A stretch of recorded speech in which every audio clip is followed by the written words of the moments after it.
ये डिस्टरबेंस जो है ये हमारी अवस्था के साथ भी होता है। और मुझे याद है कि बाबा ने एक मुरली में कहा था कि आगे चल के सबसे इम्पोर्टेंट धारणा यही होगी अंतिम समय के बाप समान बनने के लिए। जैसे अभी मुझे पूरे विश्व से कॉल आते हैं, कभी यूरोप से कॉल आया, अमेरिका से कॉल आया, या इधर फिलीपाइन से कॉल आया। ये सीक्रेट ऑफ अल्टीमेट लिविंग के एपिसोड लोग वर्ल्ड में देख रहे हैं और बाबा जो भी सेवा कराना चाहता है, तो उसमें एक बात पता चली कि जैसे आज की मुरली में भी बाबा ने कहा है कि लोग डिसीजन नहीं ले पा रहे यथार्थ।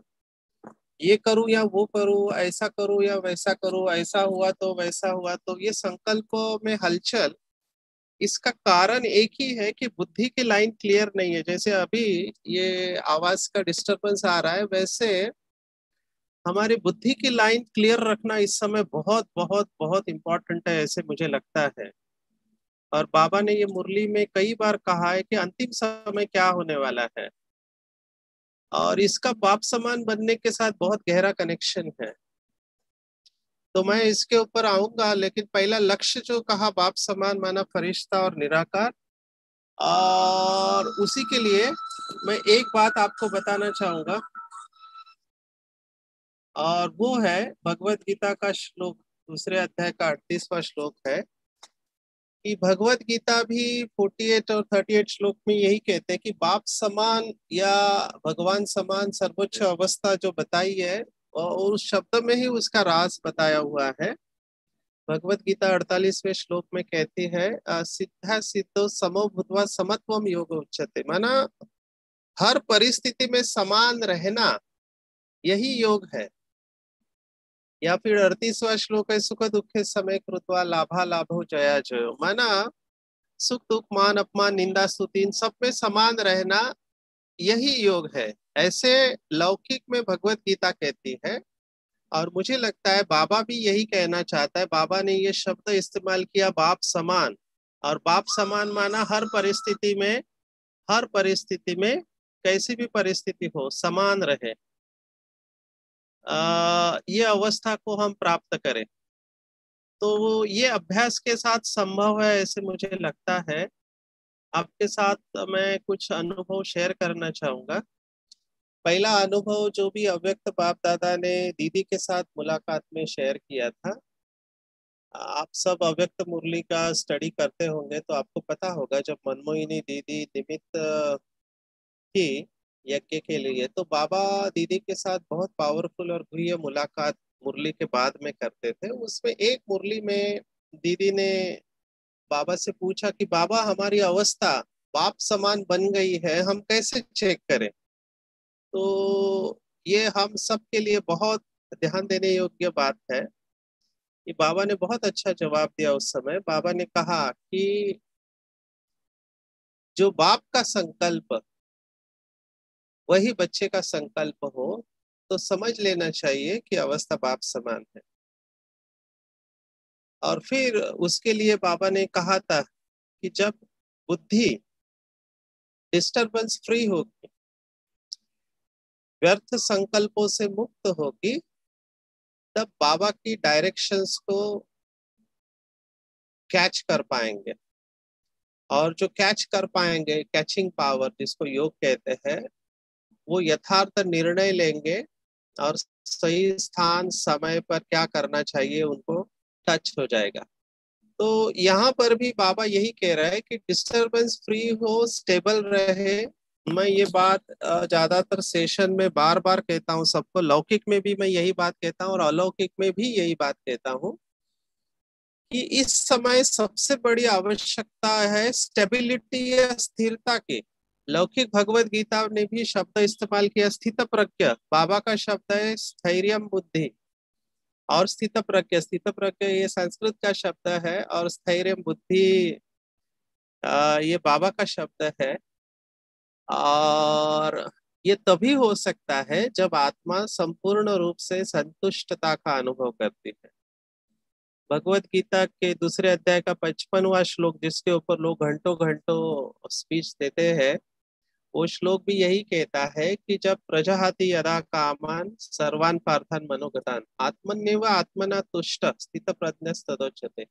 जो आत्मा में संपूर्ण सुख का अनुभव करता है उसकी प्रज्ञा स्थित हो जाती है, वही स्थिर रह सकता है, बाकी लोगों के लिए मुश्किल है।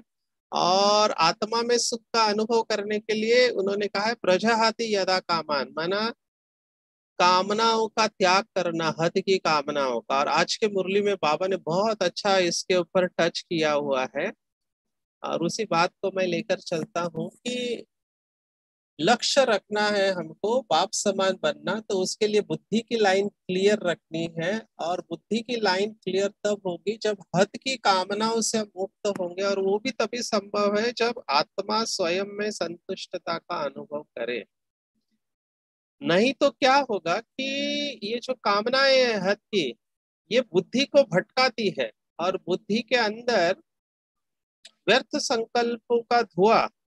आज बाबा ने दो प्रकार के धुएं की बात कही है, एक विकारों के अग्नि का धुआं और व्यर्थ संकल्प। विकारों के अग्नि का धुआं फुल धुआं है और व्यर्थ संकल्प आधा धुआं है। तो बाबा ने शब्द इस्तेमाल किया आधा धुआं, और मुझे ये शब्द बहुत अच्छा लगा। तो ये जो कामनाएं हैं ये बहुत सूक्ष्म होते जाती है चलते चलते। बाबा के बच्चों में सभी समझदार है, इसलिए मैं इसके विस्तार में ज्यादा नहीं जाऊंगा। मैं टॉपिक को कनेक्ट कर रहा हूँ, बाप समान बनना है तो जो बाप का संकल्प है वो हम बच्चों का संकल्प होना चाहिए। व्यर्थ संकल्प मुक्त, डिस्टरबेंस फ्री, या जिसको वाइसलेस, अलग अलग नाम बाबा ने दिए हुए हैं। ये तभी संभव है जब हम कामनाओं से मुक्त संतुष्टता का अनुभव करें, और ये भी तभी संभव है जब आत्मा का योग बाबा के साथ निरंतर रहे और उसमें हम प्राप्ति का अनुभव करें।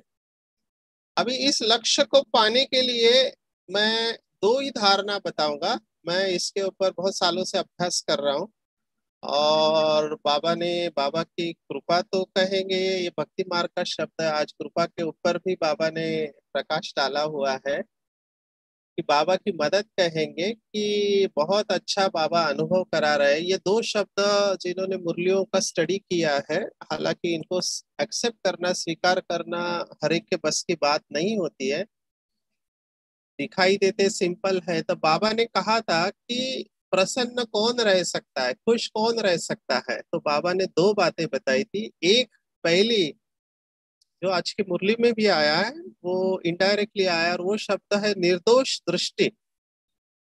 ये बहुत गहरी धारणा है, जो भी तपस्या में आगे नंबर लेना चाहते हैं उनके लिए बहुत डीप धारणा है कि निर्दोष दृष्टि हो हमारे।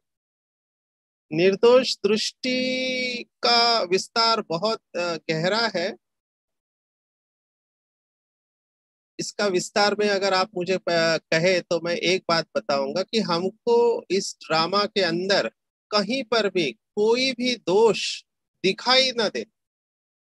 ये ड्रामा पूरा निर्दोष बना हुआ है, ये दृष्टि मेंटेन करेंगे। और इसके साथ में दूसरी बात बाबा ने कही थी, वो थी निस्वार्थ भावना। निर्दोष दृष्टि और निस्वार्थ भावना, ये दो धारणाएं जिसकी पक्की है वो सदा प्रसन्न रह सकता है। और ऐसी आत्मा ही निरंतर दुआएं दे सकती है और ले सकती है, नहीं तो मुश्किल है।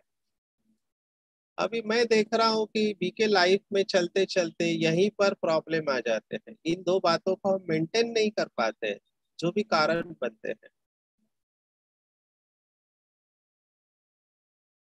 तो इसके ऊपर मनन चिंतन कर सकते हैं बाबा के बच्चे। ये दो बातों के ऊपर हम बहुत बहुत अच्छी तरह से मनन करें कि इस ड्रामा में किसी का भी कोई दोष नहीं है, भले कोई कुछ भी करे। मुझे याद आ रही है एक बात यज्ञ की, कि कोई जब समस्या आती थी तो हमारे निमित्त आत्माएं बाबा से मिलने गए यज्ञ में एक बार। तो क्या होता है, कोई जब ड्रामा प्लान अनुसार तकलीफ देने के निमित्त बनता है तो ऐसा संकल्प आ सकता है कि हम भी कुछ करें उनके लिए। तो बाबा ने कहा आपके पास फालतू टाइम बहुत है, आप बाप को याद करो, बाप बैठा है। ये बाबा की बात मुझे बहुत अच्छी लगी कि हमारा फोकस पूरा पॉजिटिविटी के ऊपर होना चाहिए। ये तभी संभव है जब दृष्टि हमारी निर्दोष है। इसलिए बाप समान बनना हर एक के बस की बात नहीं है। आज भी बाबा ने इसको टच किया कि किसी की निगेटिविटी हमारे चित्त के ऊपर नहीं हो।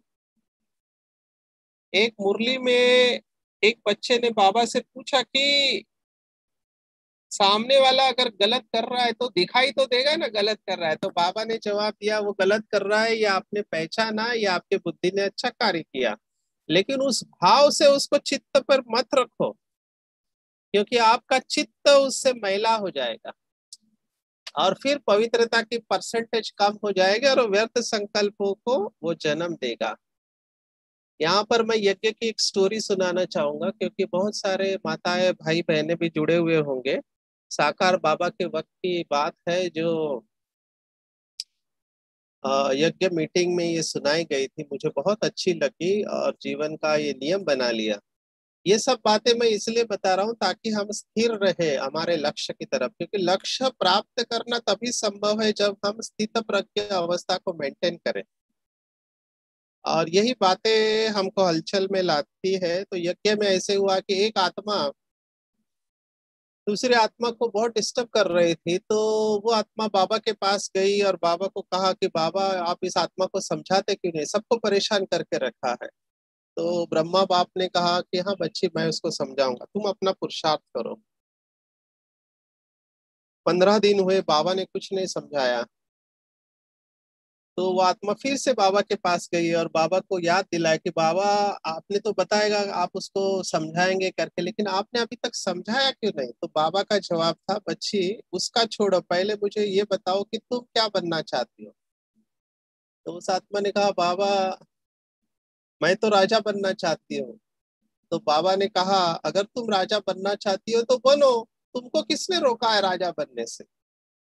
अगर वो आत्मा राजा बनना नहीं चाहती तो तुम उसके पीछे क्यों पड़े हो राजा बनने के लिए। ये बात मुझे बहुत अच्छी लगी, बाबा का मैनेजमेंट मुझे दिखाई दिया इसमें। और जो बाबा की मुरली की बात हम ध्यान में रखें कि ये राजधानी बन रही है और राजधानी में सभी की जरूरत है।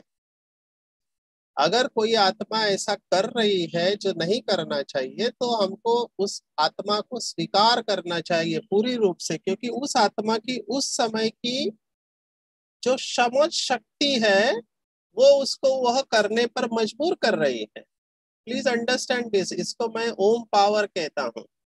लौकिक में भी मैं ये शब्द इस्तेमाल करता हूँ ओम पावर। ओम अंग्रेजी शब्द है, इसमें 3 शब्द है AUM। ए माना अवेयरनेस, यू माना अंडरस्टैंडिंग और एम माना माइट। हम सबकी जागृति की स्तर, समझ की शक्ति और माइट माना उस समय हमारे अंदर जो शक्तियां होती है वो डिसाइड करती है कि हम परिस्थिति में क्या करें। अभी मैं पिछले 7 महीने से 8 महीने से कोविड में ड्यूटी कर रहा हूँ। रोज 10 से 12 घंटा मेरा ड्यूटी होता है। तो मैं हलचल देख रहा हूँ, लौकिक हो या अलौकिक दोनों में जो हलचल देख रहा हूँ, उस समय भी मैं देख रहा हूँ कि बुद्धि जो है वो हलचल में आती है, क्योंकि ओम पावर अलग अलग है हम सबके। और यथार्थ निर्णय लेना हर एक के बस की बात नहीं है। बहुत सारे लेसन ये कोविड काल में हमको सीखने को मिले, हमारी अवस्था का चेकिंग भी हुआ। अगर ऑक्सीजन आप गवर्नमेंट हॉस्पिटल में है और कोई आत्मा बाबा का बच्चा या बच्ची है ऑक्सीजन पे, वहां से उसको शिफ्ट करना है, तो हमको ये सोचना आना चाहिए कि शिफ्ट करने में अगर ऑक्सीजन का लेवल ड्रॉप हो गया तो जान को खतरा हो सकता है। तो उस समय यथार्थ निर्णय लेना ये हर एक का बस की बात नहीं होती है। एक गलत डिसीजन से पूरा ड्रामा बदल सकता है। ये बात अलग है कि लास्ट में फिर हम कहे जो हो गया वो ड्रामा में नून था, लेकिन मैं फिर से कहना चाहूंगा कि डॉक्टर्स या बाबा के बच्चे इस डिफिकल्ट समय में निर्णय लेना बहुत बड़ी बात होती है, और निर्णय का डायरेक्ट कनेक्शन बुद्धि के साथ है। मैं बार बार बुद्धि की स्वच्छता के ऊपर आ रहा हूँ। और मैं स्टेबिलिटी की बात कर रहा हूं, क्योंकि स्थिर बुद्धि ही बाबा से शक्तियां कैच करके परिस्थिति के ऊपर विजय प्राप्त करके आप बाप समान अवस्था तक जा सकते हैं। तो मैं जो यहाँ पर देख रहा हूँ 25 साल के अनुभव में, अभी भी जो फोन आ रहे हैं उसमें बहुत सारे बीके भाई बहनों के भी फोन होते हैं। तो पूछते हैं मुझे कि डिसीजन नहीं ले पा रहे, हम क्या करें, समझ में नहीं आ रहा है। कभी लगता है ये करे, कभी लगता है वो करे। और ये तभी होता है जब व्यर्थ संकल्प बहुत है। स्पष्ट अनुभव हो कि ऐसे समय पर ये करना चाहिए। तो पहली बात जो मैंने बताई कि निर्दोष दृष्टि, निर्दोष दृष्टि रखे। और दूसरी बात जो हमको भारी करते हैं वो है निस्वार्थपन की कमी। कहीं ना कहीं सूक्ष्म में स्वार्थ होता है जो हमको बॉडी कॉन्शियसनेस में ले आता है, और आप खुश नहीं रह सकते। इसलिए प्रसन्नता के लिए दो धारणाओं के ऊपर चिंतन करें कि इस ड्रामा में किसी का कोई दोष नहीं है। जब दीदी का शरीर छूटा तो डॉक्टर भगवती ने ऑपरेशन किया था। आप सब जानते हैं, पुराने भाई बहने, इस बात को। दीदी से सभी लोग बहुत प्यार करते थे। दीदी को ब्रेन का ट्यूमर हुआ था, मुंबई के हॉस्पिटल में ऑपरेशन था। सभी को लगा दीदी ठीक होके आएगी, लेकिन ऑपरेशन के वक्त मनमोही ने दीदी का शरीर छूटा। तो बाबा को पूछा कि बाबा ये सब कैसे हुआ, और ऑपरेशन करने वाले डॉक्टर थे, सर्जन डॉक्टर भगवती। तो बाबा का प्रसिद्ध महावाक्य आप सब जानते होंगे कि ना भगवान का दोष न भगवती का दोष, ड्रामा की भावी। तो ये ड्रामा को निर्दोष दृष्टि से देखना हर क्षण, ये बहुत अटेंशन की बात है। और इससे हम कामना जीत होके स्टेबल रख सकते हैं, और तभी हमसे निरंतर दुआएं निकल सकती हैं। तो ये तो हो गया फाउंडेशन। अभी इसके लिए करना क्या है? तो मैं दूसरा अनुभव बताना चाहूंगा, प्रकाश मणि दादी के साथ का अनुभव। बाबा ने मधुबन में सेवा करने का मौका दिया। 3-4 साल मधुबन में सेवा करते थे। तो हर शाम को पांडव भवन में योग करने हम जाते थे। सुबह क्लास में जब जाना होता था तो उस समय प्रकाश मणि दादी, आप सबको पता हो, पांडव भवन में, ओम शांति भवन में मुरली सुना। उस समय मुरली 6:45 चालू होती थी। तो दादी को आदत थी कि मुरली के बाद में जो वरांडा है पांडव भवन का, वहां पर धूप में दादी बैठती थी। तो एक दिन दादी अपने साथियों के साथ, मैंने सभी दादियां वहां पर धूप में बैठी थी। तो सभी दादियों को एक साथ, उस समय चंद्रमणि दादी भी थी, रतन मोहिनी दादी, मोहिनी बहन, सभी बैठे हुए थे। तो सभी दादियों को मैं दूर से देख रहा था कि कितनी महान आत्माएं, इनका कितना श्रेष्ठ पुरुषार्थ है। लेकिन न चाहते हुए भी मेरी दृष्टि प्रकाशमणि दादी के ऊपर जा रही थी, और मैं बार बार देख रहा था कि इस आत्मा में कुछ तो अलग ही बात है। और मेरे साथ लंदन का एक कुमार था, शैलेन भाई, वो लंदन में भट्टिया करा था उस समय। तो मैंने भी ये बात कही, हम दोनों को लगा कि दादी में कुछ तो अलग बात है। तो वो तो ज्यादा डेरिंग बाज निकला कुमार मेरे साथ वाला। तो कहते चलो दादी से ही पूछते कि दादी पुरुषार्थ क्या करती है। मैं उस समय डर गया। मैंने कहा ये अच्छा नहीं है, सभी बैठे और सबके सामने पूछना ठीक नहीं है। लेकिन वो मुझे जबरदस्ती लेके गया, हम दोनों दादी के सामने खड़े हो गए। और दादी को पूछा कि दादी आपसे एक सवाल करना है। तो दादी ने हमारी तरफ देखते हुए कहा कि अच्छा, आप दादी से सवाल करना चाहते हो? तो हमने कहा हाँ दादी। तो उस भाई ने डेयरिंग करके पूछा कि दादी, वैसे तो सभी बाबा के बच्चे अच्छा अच्छा अपनी तरफ से पुरुषार्थ कर रहे हैं, लेकिन आपने ऐसा क्या विशेष पुरुषार्थ किया कि बाबा ने आपको निमित्त बनाया? अभी ये मैं सुन के, मैं तो अंदर से डर रहा था ये कैसे सबके सामने बोल रहा है, क्योंकि बाकी दादियां अभी बाजू में बैठे थे। लेकिन दादी ने बहुत अच्छा जवाब दिया। दादी का जवाब सुनकर मैं दंग हो गया। दादी ने कहा अच्छा, आप दादी से ये जानना चाहते हो कि दादी क्या पुरुषार्थ करना चाहती है, करती है? तो फिर दादी ने कहा कि दादी 4 बातों के ऊपर अटेंशन देती है। और ये पावरफुल बातें हैं। मैं जब बाद में इसके ऊपर चिंतन किया तो बहुत खुशी का अनुभव किया, और ये धारणा में आ गई बातें। दादी ने कहा, पहली बात, दादी हमेशा ये ध्यान में रखती है कि करण करावनहार बाप दादा है, दादी निमित्त है। दूसरी पॉइंट, माया का जो पेड़ है उसका जड़ है मैं और मेरापन। तीसरी पॉइंट, दादी हमेशा ध्यान में रखती है see father and follow father, do not see brother and sister, क्योंकि ब्रदर और सिस्टर संपूर्ण नहीं है। और चौथी पॉइंट, दादी हमेशा लाइट के कार्व के अंदर रहती है, इसीलिए बाबा ने दादी को चुना।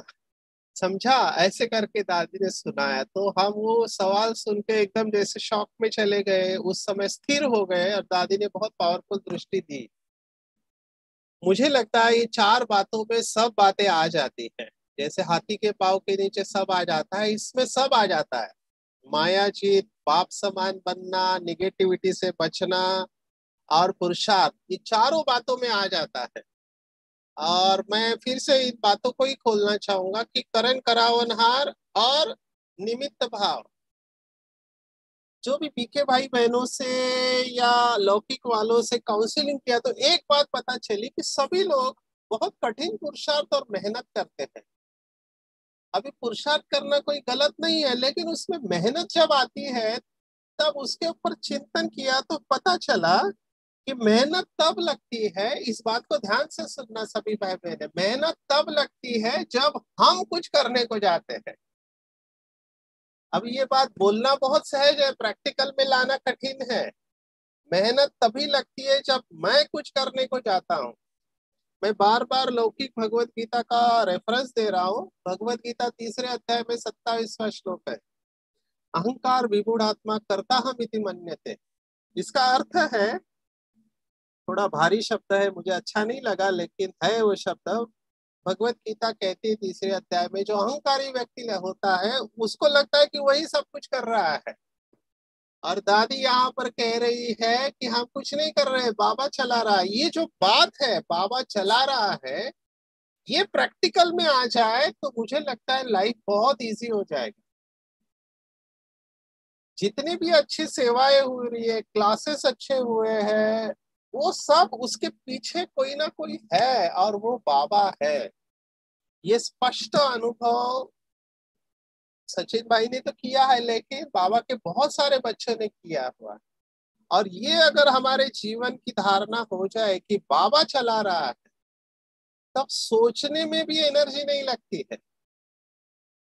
और ये बहुत मुश्किल है सरेंडर करना मन और बुद्धि से, कि बाबा जहां रखे जैसे रखे, जो खिलाए जो पिलाए मुझे मंजूर है, मेरी कोई भी इच्छा नहीं है और मुझे कुछ भी नहीं चाहिए। ये बोलना तो इजी है, लेकिन ये प्रैक्टिकल में आने के लिए बहुत बहुत बहुत अटेंशन की जरूरत है।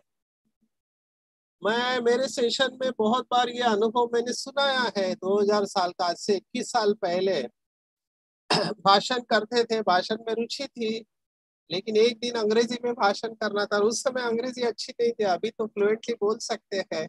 ये लखनऊ की बात है, सामने डॉक्टर्स बैठे थे और बहुत खर्चा किया था। और वो टीचर बहन वहां की आई और मुझे कहा, सचिन भाई बहुत खर्चा किया, अच्छी सेवा होनी चाहिए। मैं पहले से ही डरा हुआ था और डर गया। और डरने के बाद हाथ पैर कांपते हैं, तो मेरे हाथ पैर उस समय कांप रहे थे, मुंह सूख गया था। तो अर्जुन जैसी अवस्था मेरी भी हुई थी। पहले अध्याय में जो श्लोक है, सीदंति मम गात्राणि मुखम च परिशेष्यते, मेरा मुंह सूख गया था, हाँ गात्र कांप रहे थे। लेकिन उस समय अनुभव किया कि जब आप सौंप देते हैं बाबा के ऊपर, कि बाबा ये शरीर आपका है, आत्मा आपकी है, सामने बैठे हुए बच्चे आपके हैं, सेवा आपकी करना आपको है, और फिर बाबा को याद करके बोलना चालू किया, तो अनुभव किया कि बहुत बिना रुके हुए बहुत अच्छी अंग्रेजी, और केवल शब्द नहीं निकल रहे, पावर जा रही है। और खुद को साक्षी होके खुद के शरीर को देख रहा था। तो ये स्पष्ट अनुभव 21 साल पहले हुआ था कि बाबा करण करावन हार है, हम सब निमित्त है। जब ये भाव हमारे अंदर बहुत गहराई से चला जाता है, तब हम फ्लोट होने लगते हैं, माने उड़ने लगते हैं, क्योंकि हमको स्पष्ट अनुभव होता है कि हम कुछ नहीं कर रहे। तो ये बात कि हम सब निमित्त है और ये बाबा की सेवा है। और बाबा जब सेवा देता है तो केवल सेवा नहीं देता, साथ में शक्ति भी देता है। ये स्पष्ट अनुभव जब होगा, तब मुझे लगता है अवस्था बहुत इजी हो जाएगी। क्योंकि दादी को मैंने ये डिसीजन जो है सेकंड में देते हुए देखा। सेकंड में दादी को मिलने गए थे, दादी से छुट्टी लेनी थी, तो दादी के सामने पहले से ही 4-5 भाई बहने बैठे थे यज्ञ के, और हर एक के कोई ना कोई प्रॉब्लम थे। और बड़ी बड़ी बातें थी, तो मुझे वो सुनने का मौका मिला। पांडव भवन में टीचर्स ट्रेनिंग के बाजू में एक मकान है जहाँ पर हम बैठे थे। तो दादी सुन रही थी दोनों पार्टियों का और सेकंड में डिसीजन दे के नेक्स्ट। तो मैं सोचता था अगर मैं दादी की जगह पे होता तो मैं सोचता कि अरे इसको कैसा लगा होगा, इसको बुरा तो नहीं लगा होगा, ये अभी क्या करेगा, ये हंगामा तो नहीं करेगा। लेकिन दादी को मैंने देखा, डिसीजन दिया और दादी वहां से है नहीं, जैसे कि कुछ इफेक्ट नहीं हुआ। तो इसके लिए बहुत पावर चाहिए और दादी के अंदर ये प्रैक्टिकल मैंने दिया कि दादी सेकंड में डिसीजन लेके वहां से डिटैच हो जाती थी। और ये कैसे संभव है? ये तभी संभव है जब हम ये सोच रहे हैं कि मैं कुछ नहीं कर रहा हूं, ये बाबा की याद में रह के बाबा करा रहा है। तो ये बातें जब आती है प्रैक्टिकल लाइफ में, तो मैंने कहा ये दो धारणाएं, करण करावनहार बाबा है और मैं निमित्त हूँ, ये बहुत प्रैक्टिकल है। और दादी को हम सब ने बहुत बार बोलते हुए देखा है। दादी कभी ये नहीं कहेगी, क्लास में भी दादी को हमने देखा होगा, जो पुराने भाई बहने, दादी हमेशा आके कहती थी कि आज दादी को ऐसा ख्याल आया। दादी कब ये नहीं कहती कि आज बाबा ने मेरे को टच कराया, जो आजकल कुछ भाई बहने इस्तेमाल करते कि बाबा ने टच कराया। कैसे कहे बाबा ने टच कराया? तो आज दादी को ये ख्याल आया। दादी हमेशा थर्ड पर्सन में बात करती, तो ये बहुत अच्छा तरीका है स्वयं को डिटैच कराने का। करण करावनहार और निमित्त भाव। तीसरा मैंने देखा, चलते चलते अवस्था खराब होने का कारण है ब्रदर और सिस्टर को देखना।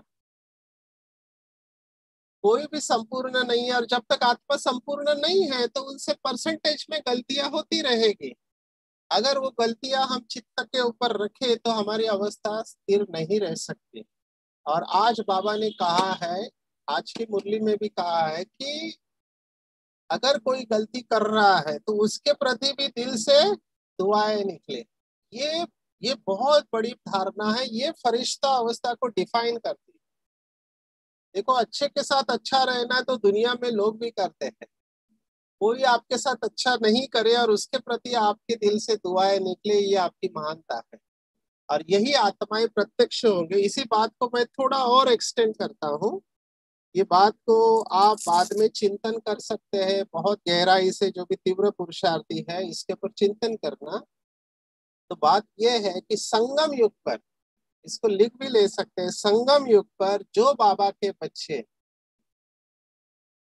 निरंतर दुआएं देते रहते हैं, संगम युग पर जो बाबा के बच्चे निरंतर दुआएं देते रहते हैं, भक्ति मार्ग में द्वापर युग से उनके जड़ मूर्तियों से भी निरंतर दुआएं प्रवाहित होते रहती है।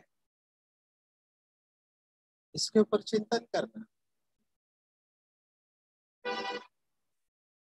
मैं सुनंदा दीदी को देख रहा हूँ, कोल्हापुर की महालक्ष्मी है, कितनी आत्माएं दर्शन करने को आते हैं और सबकी मनोकामना पूर्ण करने वाली। तो ऐसा क्यों है कि कुछ मंदिरों के बाहर ऐसे कहते हैं यहाँ आने के बाद हमारी मनोकामना पूर्ण हो जाती है? क्योंकि उस आत्मा ने संगम युग पर रहते हुए उनके द्वारा निरंतर दुआएं प्रवाहित होती रही है, सबको तथास्तु और आशीर्वाद देने वाले बने। और ये संभव है, ये मैं अभ्यास के साथ आपको कहता हूँ, बड़े मुश्किल है लेकिन अभ्यास से ये संभव है। तो फिर से रिवाइज करते हैं। चार बातें दादी की बताई, दो बातें मैंने मनमोहिनी दीदी की बताई। लेट्स कम टू जगदीश भाई। जगदीश भाई का अभी पुण्य स्मरण हुआ, दिन याद किया।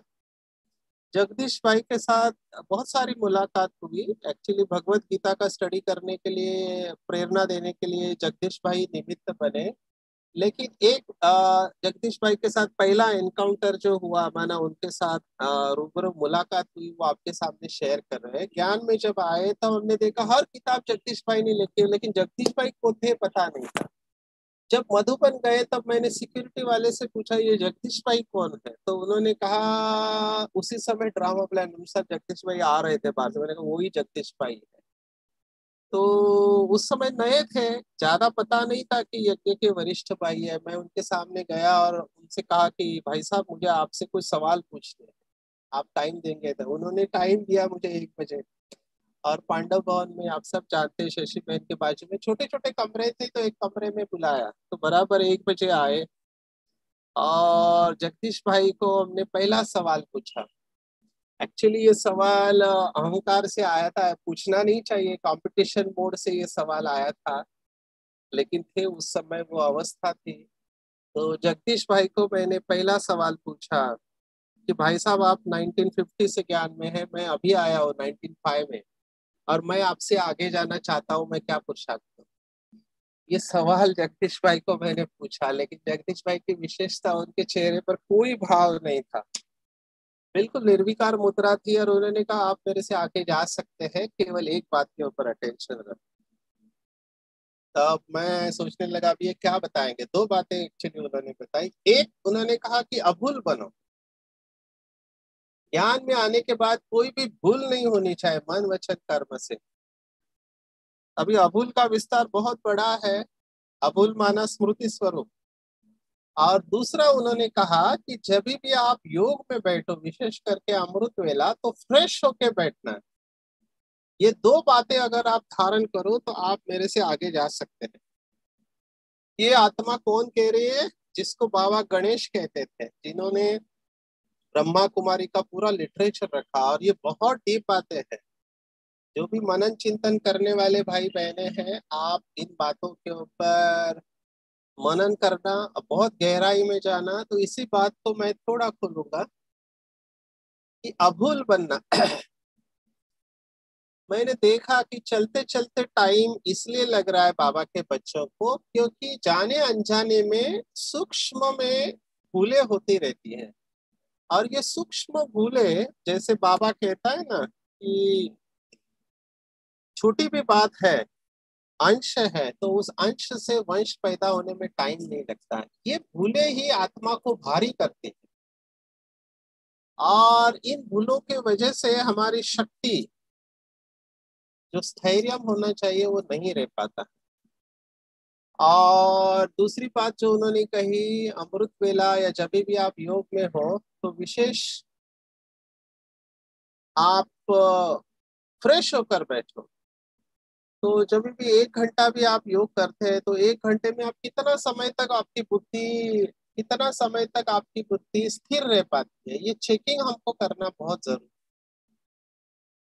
तो 1 घंटे में अगर 5 से 7 मिनट तक आप उस अवस्था में स्थिर रहते हो, तभी आप अपने इस लक्ष्य को बाप समान के प्राप्त कर सकते हो।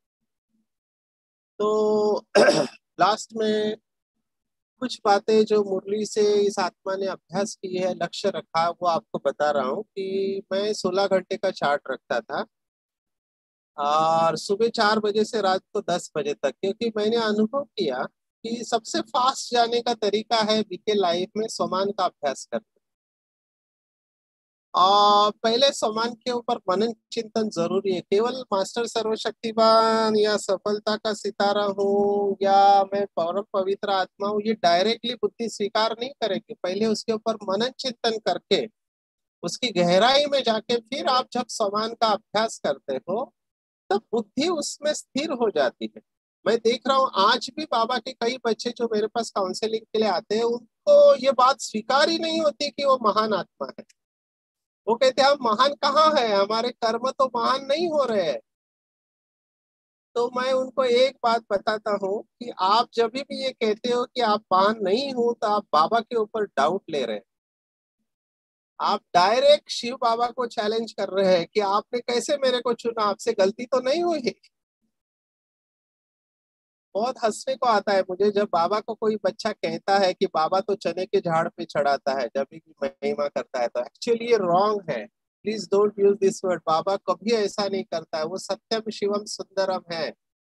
मेरे पास जब डिस्प्यूट के केसेस आते हैं, तब मुझे क्या दिखाई देता है कि एक आत्मा कुछ कहती है, फिर वो बीके हो या पीके हो, किसी ने कुछ कहा, वो बात को पकड़ के रखते हैं, लेकिन जो भगवान कह रहा है उस बात को स्वीकार नहीं करते। इसके ऊपर हंसने को नहीं आएगा तो क्या आएगा? भगवान आपकी महिमा कर रहा है, और वो बात भूल के एक हद की आत्मा जिसकी अभी तक अवस्था नहीं बनी है, जो स्ट्रगल कर रहा है, उसकी बात को आप स्वीकार कर लेते हैं। तो बाबा ने कहा मतलब वो फाइनल है और वो सत्य है, उसको चैलेंज मत करो, क्योंकि भगवान वो आज है। सिर्फ होता क्या है कि क्यों कुछ आत्माओं की अवस्था अच्छी बन पाती है और लक्ष्य को प्राप्त करते हैं, क्योंकि वो डाउट नहीं लेते बाबा के श्रीमत के ऊपर। बाबा ने कहा मानो फाइनल, उसके ऊपर डाउट नहीं लेना, उसको जैसे के तैसे एक्सेप्ट करना और उसमें स्थित हो जाना। तो जब इस बात को हम रियलाइज करते हैं, रियलाइज करना, तब हमारी वो अवस्था होने लगते हैं। तो जब ये 16 घंटे का चार्ट रखा, तो मैंने सुबह से अलग अलग सामान रखे, जैसे अमृत वेले बीज रूप अवस्था, फिर गॉडली स्टूडेंट अवस्था, फिर मास्टर ज्ञान सूर्य, इस देह में अवतरित फरिश्ता। तो ऐसे अलग अलग इष्ट देव है, तो अलग अलग सामान लिए थे। तो मैंने देखा कि ये सुबह से रात तक जो 16 घंटे के 16 सामान थे, उसमें से 5-6 सामान मुझे बहुत नशा चढ़ा रहे हैं। तो वो जब सामान का अभ्यास, जैसे एक अभ्यास में करता था कि मैं इस देह में अवतरित फरिश्ता हूँ और मुझसे लाइट और माइट चारों तरफ फैल रही है, ये सामान मुझे बहुत खुशी देता था और अनुभव कराता था कि सचमुच में कुछ फैल रहा है चारों तरफ। तो मुझे पता चला कि ये कल्प पहले की स्मृति है जो हमको खींचती है। तो बाबा की मुरली में से ऐसे सामानों की लिस्ट हमको निकाल के उसके ऊपर बैठ जाना चाहिए, उसकी मास्टरी करनी चाहिए। मास्टरी समझते हैं? मास्टरी माना सिद्ध करना उस संकल्प को। जैसे भक्ति मार्ग में जो गुरु लोग होते हैं या रिद्धि सिद्धि या तपस्वी होते हैं, एक ही संकल्प को लाखों बार करोड़ों बार वो अभ्यास करते हैं ताकि उसमें सिद्धि आ जाती है। अभी वो तो हद की कामना से करते हैं, लेकिन हमारा तो यहाँ तो निस्वार्थ और विश्व सेवा की भावना रहती है। लेकिन मेरा ये अनुभव है कि आप अगर इस संकल्प को रिवाइज और रियलाइज करें बाबा की याद में, तो उसके अंदर बहुत एनर्जी इन्वेस्ट हो जाती है। और ये मैं साइंटिफिकली आपको अभी बता रहा हूँ। यहाँ पर बहुत सारे डॉक्टर्स है, मैं देख रहा था कई सेशन में डॉक्टर्स के नाम मैंने पढ़े, और पढ़े लिखे भी लोग हैं। इसके लिए मैं थोड़ा साइंस यहाँ पर बताना चाहूंगा उन लोगों के लिए खास जिनको संशय आता है इन बातों के ऊपर, ये कैसे संभव है। तो साइंस क्या कहता है? साइंस ये कहता है इस समय कि हमारे शरीर के अंदर 30 से 50 हजार करोड़ पेशियां हैं। 50 हजार करोड़ पेशियां, सेल्स। और ये कॉलोनी की तरह है, कम्युनिटी है, शहर की तरह है। और हर पेशी का जो वोल्टेज है वो 1.4 वोल्ट वोल्टेज है। तो इलेक्ट्रिसिटी है हमारे शरीर के अंदर। तो 50 हजार पेशियों का वोल्टेज हो जाता है 700 ट्रिलियन, 70 हजार करोड़ वोल्ट। इतना इलेक्ट्रिसिटी हमारे पेशियों के अंदर है। ये साइंस कह रहा है आज का, मैं नहीं कह रहा हूं। आप इसको चेक कर सकते हैं। ब्रूस लिप्टन करके एक सेल्यूलर बायोलॉजिस्ट है, उन्होंने ये सिद्ध किया। आप सोचो कि ये सब 700 करोड़ एनर्जी है, 770 हजार करोड़ एनर्जी हमारे शरीर के अंदर है। ये आई कहाँ से शरीर के अंदर? ये आत्मा से ट्रांसफर होते हैं। अगर हम इतना भी पकड़ के चले कि आत्मा के अंदर 70 हजार करोड़ एनर्जी है, आप इमेजिन करो कि जब हम ये संकल्प करते हैं कि मैं लाइट हाउस और माइट हाउस हूँ और मेरे द्वारा परमात्मा की लाइट और माइट पूरे वायुमंडल में फैल रही है, तो 70 हजार करोड़ वोल्टेज वाली एनर्जी वायुमंडल में फैल रही है। और साइंटिस्ट यहाँ तक पहुंचे हैं, ये लौकिक साइंटिस्ट है, ये स्पिरिचुअल नहीं लोग है, साइंटिस्ट है हार्डकोर। वो कह रहे हैं कि एक अवतार, केवल एक अवतार पूरे विश्व को बदल सकता है। अगर ये साइंटिस्ट कह रहे हैं, और बाबा ने भी एक मुरली में कहा था कि अगर एक अवतार विश्व को बदल सकता है, तो इतने सारे अवतार क्यों नहीं बदल सकते? ये बाबा ने क्यों पूछा मुरली में? क्योंकि बाबा के बच्चे बाबा की बातों के ऊपर 100% निश्चय बुद्धि होकर अभ्यास नहीं करते हैं। डाउट लेते हैं कि ऐसा हो सकता है कि अभी तो मेरी अवस्था नहीं बनी है। नहीं, पूरा निश्चय के साथ अगर हम संकल्प करें कि मैं इस देह में अवतरित फरिश्ता हूँ और मुझसे लाइट और माइट चारों तरफ विश्व में फैल रही है, या फिर मैं बाबा के साथ कंबाइंड हूँ और मुझसे लाइट और माइट चारों तरफ विश्व में फैल रही है, बस इसी विजन को लेकर तैयार रहिए। मास्टर ज्ञान सूर्य का विजन, बाबा विजन देते हैं, विजन जब देते हैं मुरली में तो उस विजन को यूज करना चाहिए। जैसे आज के मुरली का विजन मुझे पता नहीं कितने लोगों ने अभ्यास किया। बाबा ने कहा फैक्ट्री में आग लगती है तो धुआं निकलता है, और वो धुआं होता है, और ये होता है धुआं। एक है धुआं और धुआं, तो धुआं निकलता है तो काला होता है, और धुआं निकलती है तो व्हाइट होता है। वैसे लौकिक में कहते हैं इसकी काली जबान है, और हम कहते हैं हमारी सफेद जबान है। तो अगर हमारे से ये दुआएं निरंतर प्रवाहित हो तो देखो कितने आत्माओं का कल्याण हो सकता है, और ये पॉसिबल है। और यही है जो हमारे लिए सुरक्षा कवच बनेगा, खुद के लिए और औरों के लिए। बाबा ने मुरली में कहा है। तो अभ्यास क्या करना चाहिए, तो आते हैं हम अभ्यास के ऊपर। ये थोड़ा विस्तार बताया। अभ्यास ये है, जो भी भाई बहने मुझे कहते हैं कि हमको योग में अनुभव नहीं होता है, तो उसका एक ही कारण है, एक ही कारण है। आप इसको चेक करना कि वैराग्य नहीं है, कहीं ना कहीं अटैचमेंट है, लगाव है। लगाव की निशानी है झुकाव है। अगर आप डिटैच नहीं हो पा रहे, इसका मतलब आप अटैच है कहीं ना कहीं किसी से भी, शरीर से हो, शरीर की देहदारी है या पदार्थ है, कहीं ना कहीं बुद्धि जा रही है, इसलिए बुद्धि यहाँ से डिटैच नहीं हो पा रही है, बाबा के ऊपर स्थित नहीं हो पा रही। तो वैराग्य के स्टेज को बढ़ाने के लिए एक ही अभ्यास है जो मुझे बहुत सुख देता है। वैसे तो 5-6 बातें हैं जिससे कि आप डिटैच हो सकते हैं। पांचों पांचों की पांचों बातें मैं आपको बताता हूँ। ये बातें मैंने मुरलियों से स्टडी करके निकाली है। नंबर 1 जो मुझे बहुत खुशी देती है वो है, मैं मेहमान हूँ और महान हूँ। जैसे मेहमान को वापस जाने का रहता है कि मैं थोड़े दिनों के लिए हूँ, मैं जाने वाला हूँ, मैं मेहमान हूँ। दूसरा, मैं अवतरित हुआ हूँ, तो जैसे ही मैं अवतरित हुआ हूँ, अमृत वेले हम आ गए या अभ्यास करते तो शरीर से डिटैच होने लगते। तीसरा जो मुझे डिटैचमेंट का अनुभव कराने के लिए संकल्प है कि चलाने वाला चला रहा है। जैसे मम्मा का थॉट का हुक्म ही हुक्म चला रहा है, तो बाबा चला रहा है, करण करावनहार है, और मैं आत्मा भी करावनहार हूँ, चला रहा है। फिर पांचवी बात है निराकार से साकार, मैं आत्मा निराकार सो साकार हूँ। ये सब मुरली के पॉइंट है जो बाबा ने बताए। तो ये बातें हैं, ये आपको शरीर से डिटैच होने में मदद करेंगे। मुझे जो बहुत मदद करते हुए अवतार हूँ और मेहमान हूँ, और मुझे जाना है बस।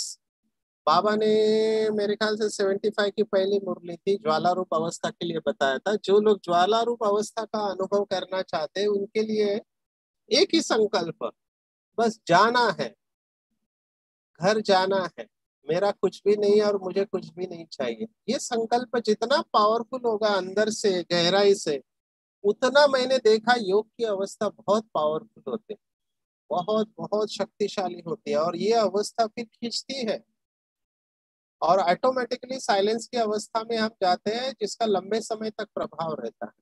पावर्स आते हैं, सिद्धि आते हैं, वो तो सेकेंडरी बात है। आपको आगे पता चलता है क्या होने वाला है, आपके संकल्प सिद्ध होने लगते हैं, लेकिन सबका आधार है वैराग्य की स्टेज। जिनका योग नहीं लगता वो अपनी वैराग्य की अवस्था को चेक करें।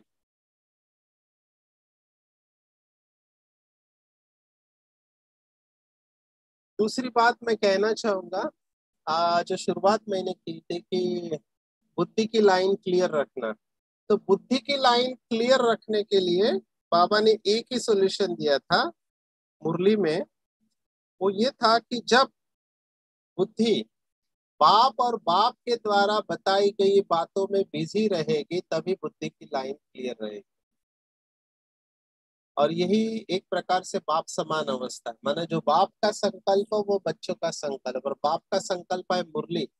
इसका मतलब बुद्धि के अंदर मुरली का मनन चिंतन जितना निरंतर रहेगा उतना बुद्धि की लाइन क्लियर रहेगी, और बाबा की प्रेरणा को कैच करके हम लक्ष्य को प्राप्त कर सकते हैं।